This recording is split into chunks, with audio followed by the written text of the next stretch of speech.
তার কথা। বিষ্ণুপুর নামে একটা গ্রাম ছিল, আর ওই গ্রামের পাশেই একটা ভয়ানক জঙ্গল আছে।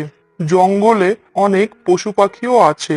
গ্রামের কিছু লোক ওই জঙ্গলের কাঠ বিক্রি করে তাদের সংসার চালাতো। একদিন রাতে খুব বৃষ্টি হচ্ছিল। সুমিত্রা, সুমিত্রা মা, কোথায় গেলি রে? এই তো বাবা আসছি। কি হয়েছে বাবা? না রে মা, তেমন কিছু হয়নি। ওই হয়েছে কি, দুপুরে আমি তোর টুকাই কাকার বাড়িতে গিয়েছিলাম। বাড়িতে গিয়ে দেখলাম ওর শরীরটা ভালো নেই।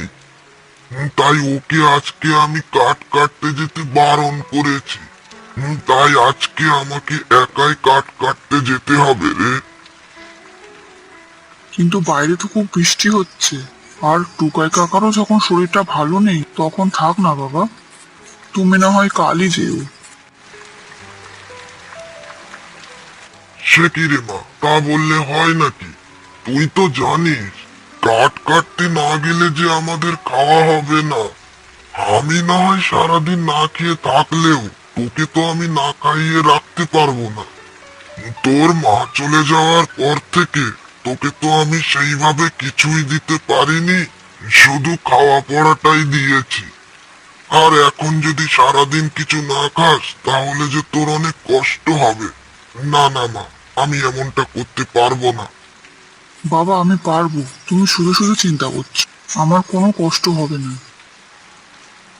না রে মা, তা বললে হয় না। তুই এখন বাড়িতে থাক, আমি এখনই যাব আর তাড়াতাড়ি ফিরে আসব, ঠিক আছে? ঠিক আছে বাবা।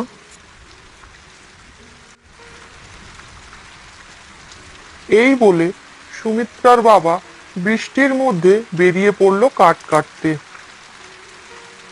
অন্ধকার রাত, এক হাতে কুড়ুল আর এক হাতে হারিকেন, বৃষ্টির মধ্যে হেঁটে চলছে জঙ্গলের দিকে। এদিকে সুমিত্রা ঘরের মধ্যে পায়চারি করে চলেছে। তার বাবার জন্যে খুব চিন্তা হচ্ছিল। এদিকে রাত বেড়েই চলেছে। সুমিত্রার বাবা বৃষ্টির মধ্যে কাঠ কাটছে। এত অন্ধকার যে আমি ঠিক মতন কিছু দেখতেই পাচ্ছি না।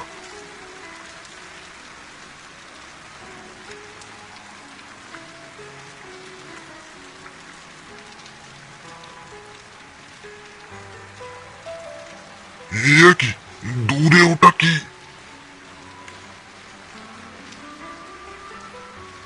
সুমিত্রার বাবা ওই আলোটির দিকে যেতে লাগলো। যেতে যেতে হঠাৎ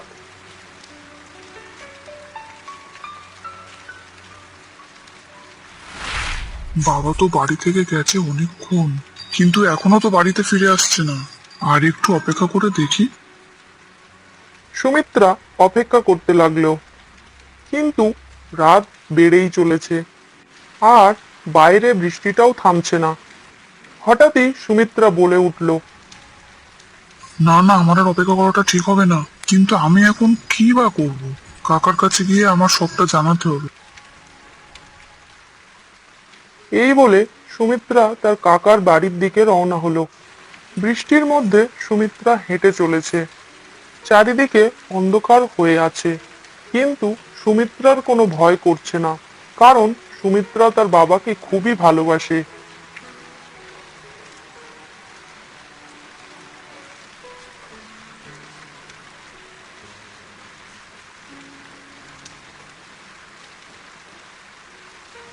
কাকা, ও কাকা, কাকা, কাকা, ও কাকা, কাকা।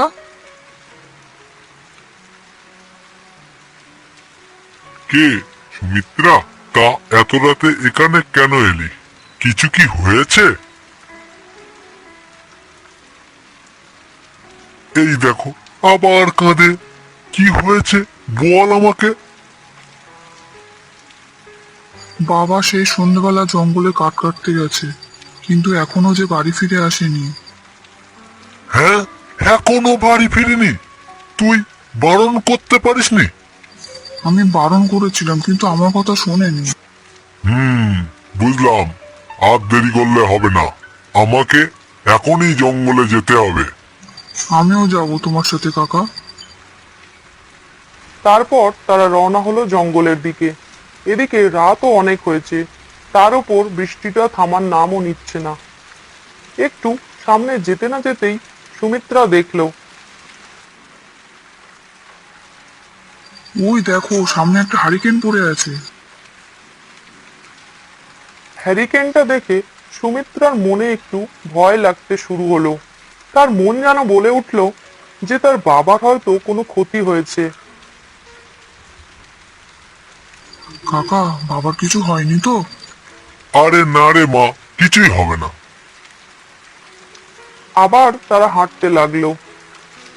একটু সামনে যেতে না যেতেই তারা দেখতে পেল একটা হরিণের সাথে গাছের নিচে বসে আছে সুমিত্রার বাবা। তুমি এত রাতে এখানে আছো? তোমার মা যে তোমার জন্য চিন্তা করবে। ওদিকে আমার মেয়েটাও যে আমার জন্য চিন্তা করছে। কিন্তু এই বৃষ্টির মধ্যে একা তোমাকে ছেড়ে কি করে আমি বাড়িতে যাই বলো তো? বাবা! ইয়ে কি রে, তোরা আবার এখানে কেন আসলি? ও, বুঝেছি, আমার মেয়েটা সত্যি পাগলি একটা। কি হয়েছিল বলতো? আমি কাঠ কাটছিলাম, হঠাৎ করে দেখলাম যে কয়েকটা কুকুর মিলে এই হরিণের বাচ্চাটাকে ঘিরে ধরেছে। আমি ওদের হাত থেকে হরিণটাকে বাঁচালাম। বৃষ্টিটা হঠাৎ করেই থেমে যায়। তারপর হঠাৎই ওখানে হরিণের মা চলে আসে। আজকের মতো গল্পটা এখানেই শেষ করছি।